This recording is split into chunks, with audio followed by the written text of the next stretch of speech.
भाइयों बहनों नमस्कार। All India anganwadi news channel में आपका स्वागत है। चैनल से जुड़ने के लिए नीचे दिख रहे रेड कलर के सब्सक्राइब बटन पर आपको सबसे पहले क्लिक करना है। फिर साइड में एक नोटिफिकेशन बेल यानी घंटी बन के आएगी, उस पर जब आप दबाएंगे तो 3 घंटी आपको दिखेंगी, जिनमें सबसे ऊपर आल वाली घंटी आप लोगों को दबा लेनी है। सभी आंगनबाड़ी सेविका सहायिका मिनी बहनों का आज के इस वीडियो में स्वागत है। बहनों, वीडियो को पूरा देख करके जाना, देखिए कहां कहां से क्या खबरें इस वीडियो में लगी हैं। सबसे पहले तो बात कर लेते हैं मध्य प्रदेश की। सलमा बहन है जो कि शाजापुर जिले से आती हैं और उन्होंने कहा है कि मध्य प्रदेश के शाजापुर जिले में जो राज्य सरकार का मानदेय होता है 5500 रुपया, वो शाजापुर जिले में आ गया है 13 अक्टूबर को। तो एक जानकारी शाजापुर से राज्य सरकार के मानदेय की, जो कि सितंबर का बहन बता रही हैं। इधर हम बात करते हैं अनीता बहन की, जो कि आजमगढ़ से आती हैं और उन्होंने कहा है कि भैया जी नमस्ते, मैं अनीता आजमगढ़ से हूं। भैया जी आपसे यह पूछना चाहती हूं कि पीईटी जो परीक्षा होनी है 15 यानी कल और परसों, उसमें सही का निशान लगाना है, आगे लगेगा कि पीछे लगेगा, बताने की कृपा करें। आपकी बहन अनीता आजमगढ़ से। तो देखो बहन, ना ही निशान सही का जो है आगे लगेगा, ना ही जो है पीछे लगेगा। गोला जो है भरा जाता है। आपको एक ओएमआर सीट दी जाएगी। उस ओएमआर सीट में आपको गोले बने होंगे, ऑप्शन भी दिए होंगे ए बी सी और डी करके 4 ऑप्शन होते हैं हर प्रश्न के लिए। तो मान लो कोई पहला प्रश्न है, पहले प्रश्न का बी वाला विकल्प उसमें सही है, ठीक, तो बी पहले का क्या सही हो गया, पहले का बी सही हो गया।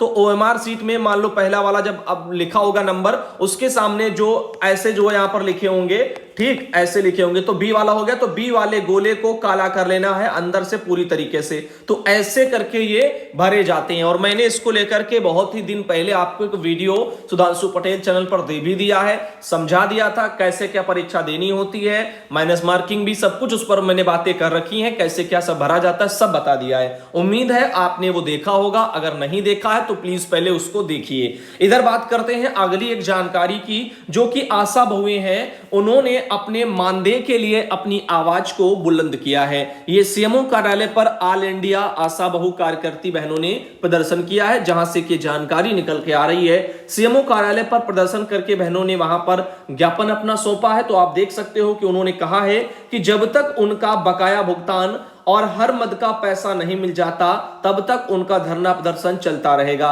इस मौके पर जिला अध्यक्ष मंजू लता इन्होंने बताया कि आशा और आशा संगिनी ने बकाया मानदेय सहित अन्य मुद्दों का भुगतान अब तक उनको नहीं किया गया है और कहा है कि जब तक उन लोगों को बकाया भुगतान ना हो, हर मद का पैसा ना मिल जाए, तब तक धरना भी वो जारी रखेंगी। तो आप देख सकते हो कि यहां पर उनकी मांगों के लिए, जैसे कि उन्होंने कहा कि हमको एक स्थायी वेतन दिया जाना चाहिए। टीबी हो गया, कुष्ठ रोग हो गया, फाइलेरिया हो गया, उन्मूलन अभियान, ये सब हैं। इनके दौरान हमारे किए गए कार्यों के तय मानदेय का भुगतान किया जाना, जो राज्य बजट का 1500 रुपया आशाओं को दिया जाना है, उसे हर महीने नियमित रूप से तय समय पर दिया जाए। हम आशाओं से संचारी अभियान के तहत 15 दिन गांव में काम कराया जाता है, उसका अब तक एक भी रुपया नहीं मिला और उसका भुगतान किया जाए। और आयुष्मान कार्ड के लिए रोज दबाव तो दिया जाता है, लेकिन उसका भुगतान नहीं किया जाता, वह भुगतान दिलाया जाए। और जो यहाँ पर साथी जो है अन्य बहनें वहां पर मौजूद रही हैं। तो आप देख सकते हो कि अल्प मानदेय भी मिलता है और उसमें भी गवर्नमेंट ये पैसा 1000 रुपया 1500 रुपया जो महीने का देती हैं, वो भी नहीं पहुंचा पा रही हैं। आप समझ रहे हैं कि इन गरीब जो है वर्करों की क्या स्थितियां हैं आज के दौर में। महिलाओं के सम्मान तो दूर की बातें हैं, सशक्तिकरण दूर की बातें हैं, बहनों की तो रोजी रोटी सरकारें नहीं चलवा पा रही हैं, उनका मेहनताना देने की तो दूर की बातें हैं। अब आप समझ रहे हो दिल्ली में कितना अर्धकुशल और जो अकुशल और कुशल मजदूरों के लिए जो है यहां पर उनकी मजदूरी हो गई है। और एक यहां है यूपी में, जो कि बढ़िया से काम उनसे लिए जाते हैं बराबर। कोविड के काल में बढ़िया से काम लिए गए, खतरे में उनको डाल करके लिए गए, बस सराहना कर दी जाती है। लेकिन आर्थिक स्थितियां हो गया, मानदेय हो गया, इनमें बदलाव कभी गवर्नमेंट नहीं करती। बस अपना उल्लू सीधा किया, बाकी मक्खी की तरह चाय से निकाल करके फेंक दिया। बस ऐसे ही काम जो है कार्यकर्ता बहनों से, चाहे आंगनबाड़ी हो, चाहे आशा हो, चाहे कोई भी हो, इन सभी गरीब महिलाओं से ऐसे ही जो है काम कराए जाते हैं। ऐसे देख सकते हो मीरा दीक्षित बहन है जो हरदोई से आती हैं और इन्होंने कहा कि भैया जी फेक चैनलों को बंद करने का काम यूट्यूब चैनल पर प्रसारित करने के लिए क्या करना है। कोई जानकारी बताइए भैया जी, बहुत फर्जी खबरें दिखाते हैं और ऑल इंडिया या फिर सुधांशु पटेल जो वगैरह भी लिख रहे हैं अपने वीडियो में। तो मैंने पहले भी कहा था कुछ लोग हैं जो ऑल इंडिया का नाम जो है यहां पर शामिल करके आप लोगों को भ्रमित करके फेक खबरें चला रहे हैं और व्यूज बटोर रहे हैं, यानी धोखे में रखते हैं। ऑल इंडिया का लोगो सेम बनाते हैं, लोगो यूज कर लेते हैं और तो और ऑल इंडिया का नाम यूज करते हैं, ऐसे करके जो है आपको अंधेरे में रख करके, ताकि बहनों को पता ही ना चले सुधांशु पटेल की ऑल इंडिया की खबरें हैं या किसी और की हैं। बस नाम सब डाल दिया और बहनें बेचारी बहुत सी नहीं जानती हैं, वो भ्रमित हो जाती हैं और वो फिर उन खबरों का शिकार हो जाती हैं। तो इसीलिए पहली बात हमारी सलाह है कि आप पहचानना सीखो हमारी आवाज को, और साथ ही साथ ऑल इंडिया की खबरों को, ऑल इंडिया चैनल को भी पहचानो, लोगों को ऑल इंडिया के पहचानो जो ओरिजिनल हैं। और उसके अलावा अगर आपको दिखे कि जो है बाकी रिपोर्ट करने का भी ऑप्शन मिलता है, जो हर वीडियो में 3 डॉट भी बने होते हैं, वहीं पर जाकर के जो है उसका रिपोर्ट हो जाता था। अब पता नहीं होता है कि नहीं होता है, खैर वो एक अलग मुद्दा है। लेकिन अगर आप इन फेक खबरों की थंबनेल देख करके ही पहचान जाओगे, अगर ऐसी चीजों को बढ़ावा आप ना दें तो ज्यादा बेटर रहेगा। जब देखेंगी नहीं तो फिर वो लोग बनाना भी बंद करेंगे। लेकिन लोग क्या करते हैं, लालच में आकर के उन्हें देखते जरूर हैं। इधर बात करते हैं रीना सिंह बहन की, जो बस्ती से आती हैं और उन्होंने कहा है कि सरजू नदी के बाढ़ से अशोकपुर गांव खतरे में है, आज योगी आदित्यनाथ जी वहां पुनः आ रहे हैं। इस तरीके से कल बहन ने हमारे पास मैसेज किया था और वीडियो भी छोटे छोटे कुछ भेजे हैं, जिनमें आप देख सकते हो बाढ़ प्रभावित उस गांव के लिए राहत सामग्री भी आई है। और इस हर डिब्बे पर आप देख सकते हो लिखा हुआ है बाढ़ राहत सामग्री, और थोड़ी बहुत संख्या में नहीं, बहुत भारी तादाद में यहां पर राहत सामग्री पहुंचाई गई है उन सभी गांव वालों के लिए। तो आप देख रहे हैं कि ये जो सरजू नदी में काफी जो है पानी है, जिसके चलते जो है आसपास के जो इलाके के गांव हैं वहां पर दिक्कतें बनी है। रीना सिंह बहन है बस्ती से और उन्होंने ये कुछ फोटो भी हमें वहां से भेजी हैं। ये साणपुर जो है सर्वोदय विद्यालय है बस्ती में बना है, वहीं से कुछ ये तस्वीरें निकल के आ रही हैं। और आगे ले चलते हैं, उर्मिला बहन है सोनभद्र से आती हैं, जिन्होंने सेक्टर बैठक से जुड़ा हुआ एक बहुत ही महत्वपूर्ण जानकारी भेजा है। सेक्टर बैठक के मुख्य उद्देश्य क्या होते हैं, आंगनबाड़ी बहनों सब कुछ जान लो कैसे क्या होता है, शायद आपको इसमें कुछ जागरूकता मिल जाए। ग्राम स्तर पर 25 से 30 आंगनबाड़ी बहन जो है केंद्रों को मिलाकर के एक सेक्टर बैठक का जो है गठन किया जाता है। आंगनबाड़ी कार्यकर्तियों के कार्यों के अनुश्रवण, उनके सहयोगात्मक पर्यवेक्षण और नियमित क्षमता वर्धन के उद्देश्य से ही प्रदेश में प्रत्येक सेक्टर बैठक संबंधित परिक्षेत्रीय सुपरवाइजर द्वारा आयोजित किए जाने का प्रावधान है। तो सेक्टर बैठक कौन जो है करता है, सुपरवाइजर की अगुवाई में होती है और लगभग 25 से 30 आंगनबाड़ी केंद्रों को जो है पर बुला करके सेक्टर बैठक गठित होती है। अब सेक्टर बैठक के मुख्य उद्देश्य क्या है, आंगनबाड़ी कार्यकर्ती के मासिक कार्य की रिपोर्ट लेना और गत माह की प्रगति की समीक्षा भी करना, आंगनबाड़ी कार्यकर्ती को विभागीय योजना की अद्यतन जानकारी प्रदान करना और आंगनबाड़ी कार्यकर्ती के ज्ञान, जागरूकता एवं कौशल में वृद्धि करने के लिए एक मंच भी उपलब्ध कराना।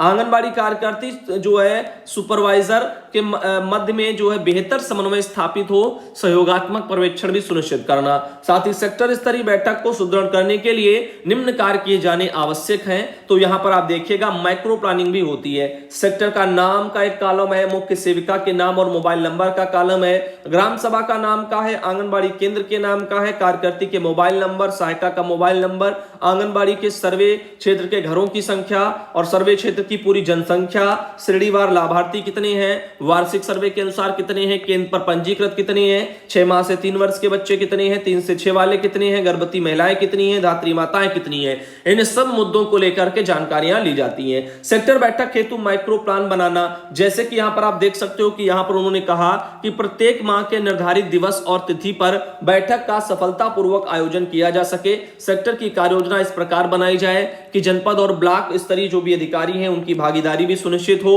और सेक्टर का आयोजन प्रत्येक माह के अंतिम सप्ताह में जो है किया जाए। विजय के दिन सेक्टर बैठक का आयोजन नहीं किया जाए, ऐसा भी यहां पर बोला गया है। तो क्षेत्रीय मुख्य सेविका का नाम और मोबाइल नंबर, सेक्टर में आंगनबाड़ी कार्यकर्तियों की संख्या, तो ये माइक्रो प्लानिंग से जुड़ी हुई कुछ बातें हैं। तो देखो विजय सत्र पर बस नहीं करना है, बाकी आप जो अंतिम सप्ताह में कभी भी कर सकते हैं। और देखो यहां पर उन्होंने क्या लिखा है, ऐसे ही मासिक सेक्टर बैठक को क्षमता वर्धन मंच के रूप में भी विकसित किया जाना, इसके बारे में भी उन्होंने जहां पर लिखा हुआ है। ऐसे ही सेक्टर बैठक में उसके बाद में मतलब क्या करना होता है, सेक्टर बैठक हो जाने के बाद तो मुख्यतः हो जाने के बाद तो सुपरवाइजरों के काम होते हैं। अब लिखा यदि कोई आंगनबाड़ी कार्यकर्ती सेक्टर बैठक में लगातार 3 बार जो है अनधिकृत रूप से अनुपस्थित रहती हैं तो उनके विरुद्ध कार्रवाई के लिए सीडीपीओ को लिखित रूप में अवगत कराएं। तो यहां पर एक ये भी होता है कि अगर 3 बार से ज्यादा कोई भी अगर लगातार जो है नहीं आ रहा सेक्टर बैठकों में आंगनबाड़ी कार्यकर्ता, तो फिर उनके ऊपर जो है कार्रवाई के लिए सीडीपीओ को फिर सुपरवाइजर जो है